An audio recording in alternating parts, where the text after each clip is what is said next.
What's going on, guys? Recon Jack here of the Steel City Snorlax, bringing you this week's match against the Boston Brelooms, who are coached by Austin.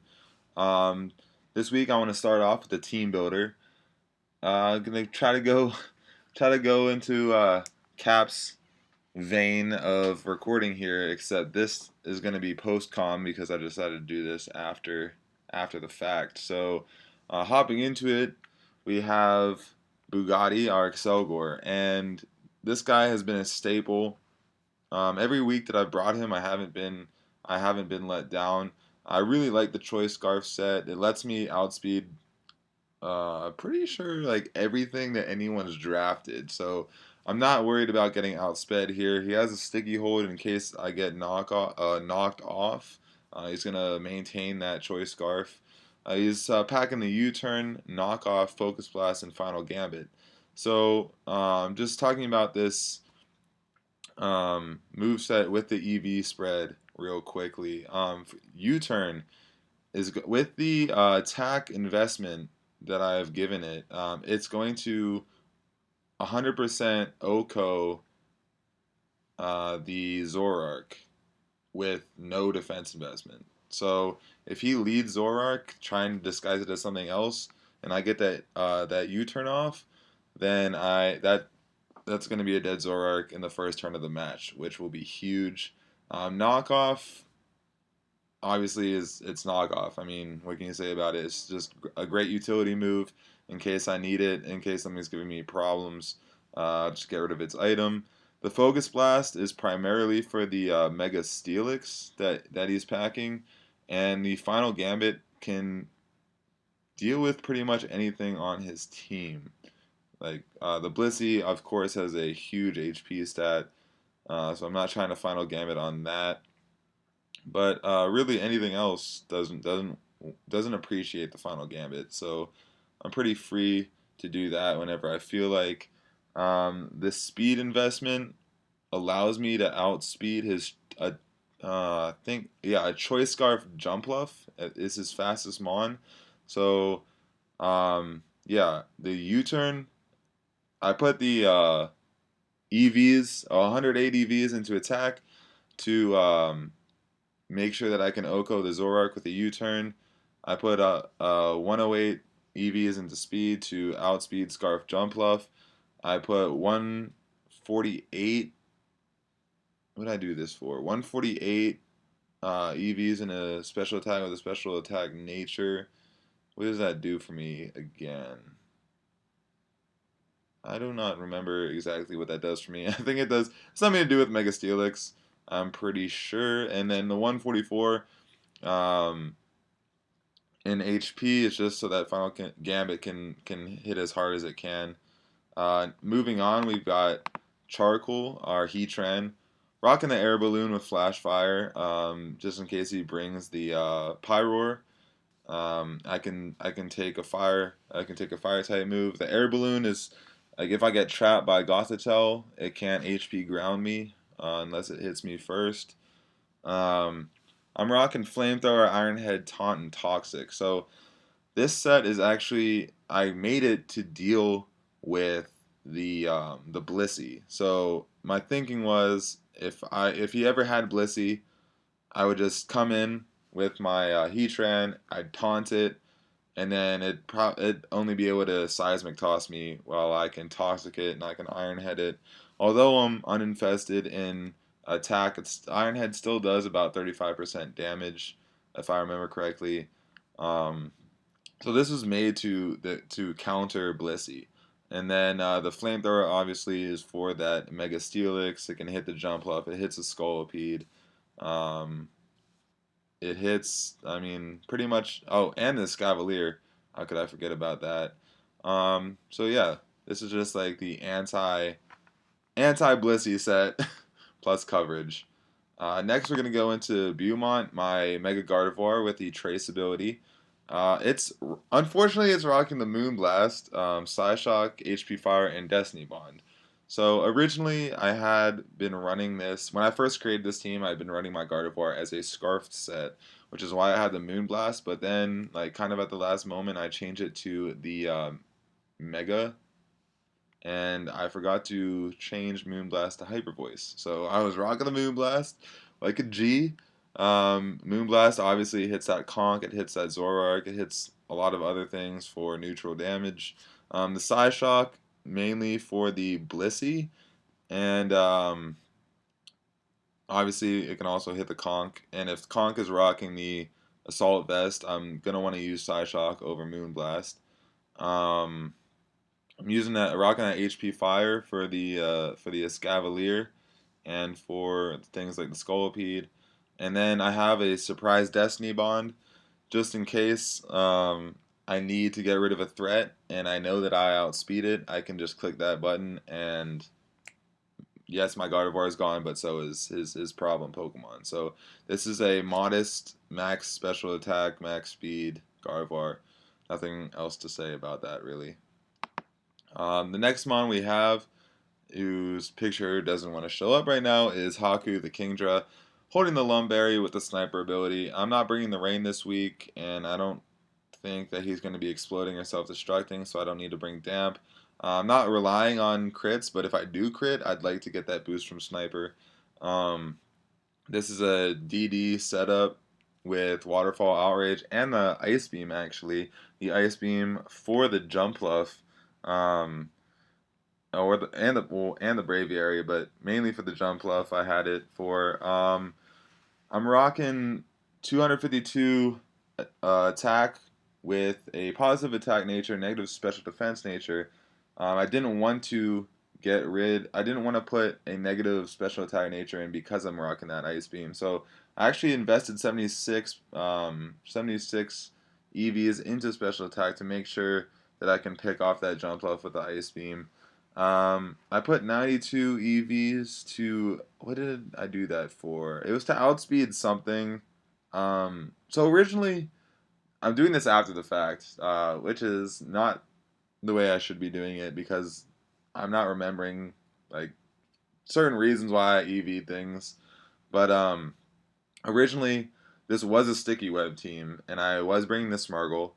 Uh, so I was playing around with speed. I remember that, and then I took Smargle off, and then I played around with speed again. It's probably set up to outspeed something once one D dances up. I don't really remember. And then I dumped the rest of the EVs into HP. So this obviously was supposed to be like a late game sweeper, holding that Lumberry just in case I get burnt or something. So then we have Electra, the Electros, who also does not want to show up in the picture. Rocking the Assault Vest with the Levitate ability, obviously. Carrying the Thunderbolt, Flamethrower, Knockoff, and Drain Punch. And this week I did end up bringing the max special attack with 204 EVs and positive attack nature. With 52 EVs in speed with a negative speed nature.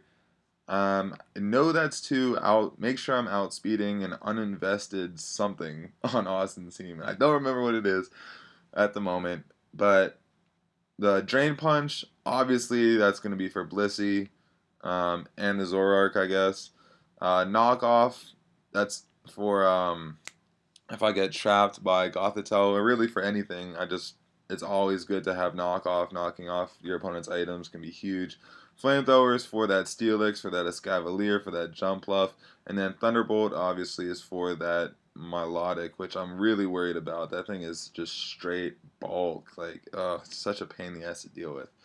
Um, then my last mon is Rook the Murkrow. Look at him pimping in his pink hat. He's holding that Eviolite with the Prankster ability, rocking Thunder Wave, Roost, Brave Bird, and Sucker Punch. He's got 252 EVs invested in HP with 192 invested in attack with a positive attack nature, negative special attack nature, and 60 EVs in defense and 4 in speed. So this one I do remember. He was made to take a rock slide from the Scolipede. So I originally was planning to lead with Murkrow if I suspected upon seeing his team preview that he was going to lead with Scolipede. I could Thunder Wave it and I could live a Rock Slide from him. So that was my plan there with the EV spread, and the rest was just dumped into attack. Um, so I could hit things as hard as I could with Brave Bird and Sucker Punch. Brave Bird, obviously, that's going to hit the Blissey, that's going to hit the Jumpluff, that's going to hit the Scolipede, it's going to hit the Conkeldurr. Sucker Punch, it's always nice to have that priority. So that's just, yeah, that's kind of my team. If you don't know, I'm just gonna recap Austin's team real quick. I'm not gonna dive into his team though. He's got the Mega Steelix, he's got the Gothitelle, the Blissey, the Escavalier, the Braviary, the Pyroar, the Jumpluff, the Scolipede, the Conkeldurr, the Milotic, and the Zoroark. So,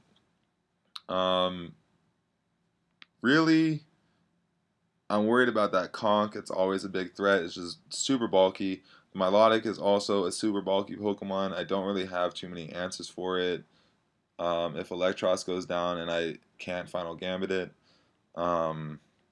His Blissey, I have an answer for, so I'm not too worried about that. Gothitelle, in my opinion, is always a huge threat, and you never know what set it's going to be ran as, so I'm hoping I prepared well enough for that. I think I have enough answers for his Mega Steelix, for his Escavalier, which are two bulky, physical bulky mons. Braviary, I'm not too worried about that. Pyroar, not worried about that. Jumpluff, he's proven to use quite effectively, but again, I'm not worried about the Jumpluff. I've got plenty of answers for that on my team. Scolipede, I'm hoping he doesn't lead with it. I mean, I have an answer if he does lead with it, but Scolipede can be a pain in the ass, especially because we don't just speed pass in this league. We also can pass speed plus Swords Dance, or speed plus Swords Dance plus Substitute, which is just a major pain in the ass. So without further ado, let's hop into the battle and see how it goes. Austin has brought the Conkeldurr, he's brought the Milotic, the Scolipede, the Braviary, the Blissey, and the Gothitelle. So right away, I see that he hasn't brought any of his bulky steel types, which is nice. No Jumpluff Trickery, or Jumpluff Trickery, no Zoroark Trickery, and no Jumpluff Shenanigans. Do see that Scolipede, it's looking like it could be a lead right there. The Braviary, if it's Scarfed, could U-turn on me. Those, I think, are going to be his two leads that I see him starting off with here. So I'm gonna lead off with my Selgor, just so I can get a nice U-turn off on anything. I'm not trying to over predict or make any. I'm not trying to Final Gambit on the first turn. I like to save that, as you guys know, for later in the match. I'm not gonna be needing Focus Blast this match, and Knockoff might come in handy, but I just want to U-turn and get some switch initiative on that first turn. So that's what I'm going to do. So we're going to hop into this right now. So I lead off with my Bugatti, and he leads off with his Milotic, which I thought was really interesting. Not really sure why he led off with it, but this play kind of shows me why. So he goes for the Protect as I go for the U-turn. I'm pretty sure that Protect was for my first turn Final Gambit, which, if that had worked out for him, would have been very smart, and I applaud him for that. But I ended up U-turning out on his Recover, and I send in my Kingdra, and he outspeeds my Kingdra and Confuse Rays me. So first of all, I was shocked that his Milotic outsped my Kingdra. Just for your guys' essay, situational awareness, something must have messed up with Showdown, and all of his mons, barring Gothitelle, ended up having 244 special attack, 252 speed, and 4 special defense, and his Milotic, I think, had 248 special attack, 252 speed, and something, I don't know. But yeah, all of his mons were messed up for this entire match, and we didn't notice until it was after the match, and we were just kind of going over what had happened in the chat on Skype. It's actually Steven that posted Austin's team, and I noticed that all these things were messed up. And at that point, it's just too late because he already knew we already knew each other's teams, each other's sets. Like, no point in replaying the game at that part. But anyway, so he outspeeds, he confuse rays me, which gets rid of my Lumberry, which kind of sucked. But I know that I can set up on this Milotic, so that's what I do. I'm going to go for the D-Dance, and he's just going to go, he's going to switch out into his Scolipede as I go for the Outrage, and I bring it down to Sash, which is amazing. That means Scolipede is no longer going to be an issue. However, I get confused, and because I no longer have that Lumberry, I'm still confused. But I don't think that I really need... Like, I'm willing to sacrifice my Kingdra at this point. Like, I'm looking at his team, and I think that I can deal with everything pretty well without my Kingdra. And I'm willing to take this risk right here. And I really want to get damage off on this Conch, and I don't really want to switch anything in on the Conch, which is actually the reason why I didn't switch out. That's the real reason why. I wasn't trying to switch anything on a Drain Punch. So, I go for the Outrage again, and I break through the confusion, and he Thunder Punches me. I don't know why he did that. Maybe he was predicting me to go out into the Braviary. I mean, into my Murkrow. But anyways, I take a neutral hit, which does about 27% damage, and I don't end up breaking through the second turn of confusion. I end up hitting myself, so I don't get the KO on Conch, and he ends up going for the Drain Punch, getting some HP back, and I remain confused, and he knocks me out with a Mach Punch. So Kingdra, it came in very early, it set up very early, it took out the Scolipede, and it brought Conch down below 40%. So, I mean, Kingdra put in some work this match, and I'm pretty happy with how it functioned. Anyways, I bring in the Gardevoir. I know I'm going to scare out the Conch. It's definitely, like, I know that he's going to switch out, and probably into the Blissey, but I still want to go for that Moonblast. I didn't want to go for the Psyshock in case he brought in his Gothitelle. So I go for the Moonblast, and it does 39% with a crit, and I get the special attack drop, not that matters much. I mean, it kind of does, because in the end it turns out he brought Hyper Voice over Seismic Toss, which I guess he was just doing for shits and giggles, because Bill said it would be funny. I don't know why he did that. But it does way more damage than I thought, even with the crit. And at this point, I should have realized that something was wrong, but I don't know. I guess I was happy with the damage, and I just wasn't thinking that. I thought that, I don't know. Maybe like Austin should have noticed here that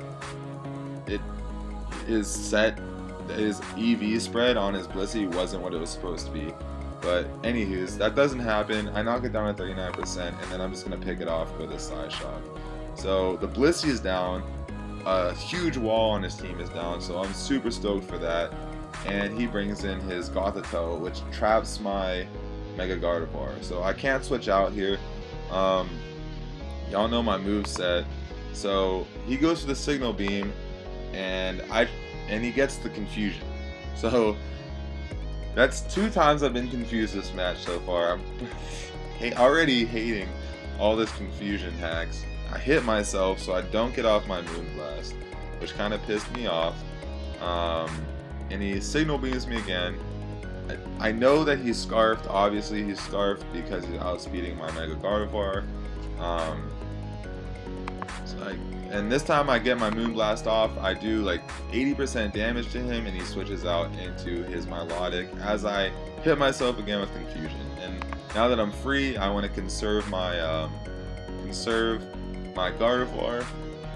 So I switch out into Heatran, which in my opinion is the most expendable Mon in this match. Like I do not need it for anything anymore now that Blissey's gone. So I bring in my Charfuel, hoping that I can get a Toxic off on this Milotic, as he goes for a Protect, which was what I was predicting actually.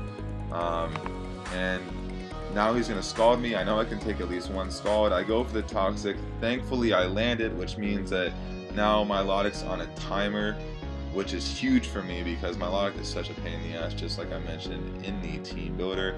My Char Fuel goes down, but it did its job. It got its Toxic off on my Milotic, which is amazing. Now, my Milotic outspeeds. Okay, yes, my Electros was made. Its EVs with a negative speed nature was meant to outspeed the Blissey and the Milotic, which I was assuming were going to be uninvested in speed. But again, Showdown messed up, so his Milotic has 252 speed and outspeeds my Electros and gets the Confuse Ray off.